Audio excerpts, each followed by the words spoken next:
All the stuff that the world thinks is success, I had it, and I was the most miserable person you ever met.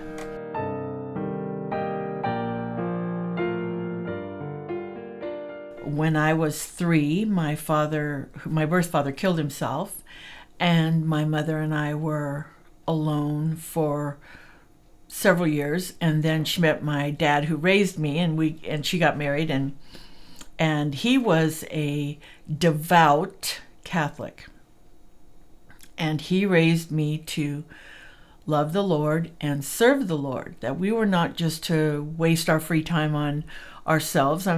Although he had a good time, but we were to serve the Lord. And so he was a part of a prayer meeting, a monthly prayer meeting. He worked at the rack in the back of the church that has all the pamphlets and Christian books and all that stuff, and he served in the church and lots of times in the background.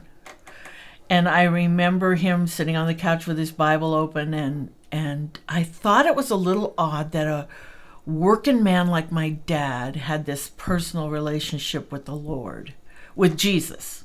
And I thought that was a little strange. But I remembered that. And so after I graduated from elementary school, I went into the convent in preparation to become a nun. And I was there 2.5 years. And then after I graduated from high school, I went back into the convent and was there for another 2 years. And during that time, I can describe it only as deeply spiritual. And really, we were required to meditate half an hour a day, and we were supposed to do that in the Bible. But it's pretty hard to meditate a half an hour every day in the Bible and not learn something about God. And so there was a deeply spiritual thing that started there in the convent. And then I came out and discovered that the church in the world was a lot different than convent church. And instead of keeping my eyes on the Lord, I started watching people. And of course, people will most always disappoint you. And so I ended up walking away from the Lord for about 10 years.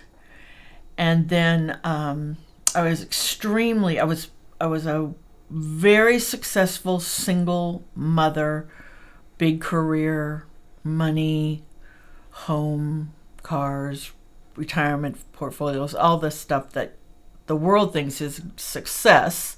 I had it, and I was the most miserable person you ever met. So, but not on the outside. I mean, I got the outside figured out. The world didn't know I was miserable. So we moved up here looking for a better life. And up here is where I found the Lord, where he found me. I found the Lord, however you want to say that, through this little church here in Coquilala. And my daughter actually started going first. Somebody invited her to Sunday school, and then my life just fell apart. I tell people, the moment the moving van crossed the state line, my life got worse, not better. It just fell apart. But the Lord Jesus Christ was there to pick up the pieces, and I went forward to an invitation in May of 1980 and started walking with the Lord, and the work he had to do on my life to change my thinking from worldly to spiritual was pretty heavy duty. So there were some tough years, but I just kept walking, and he kept providing. And at one point, he made it clear that I was to give up my career and raise my daughter. And so I did that. And that began the real trust in the Lord as far as his supply. And at that time, I didn't even have an inkling of missions. I'm not even sure I knew what missions were back then. So that was May of 1980. And by the grace of God, I am still walking with him and loving him and growing.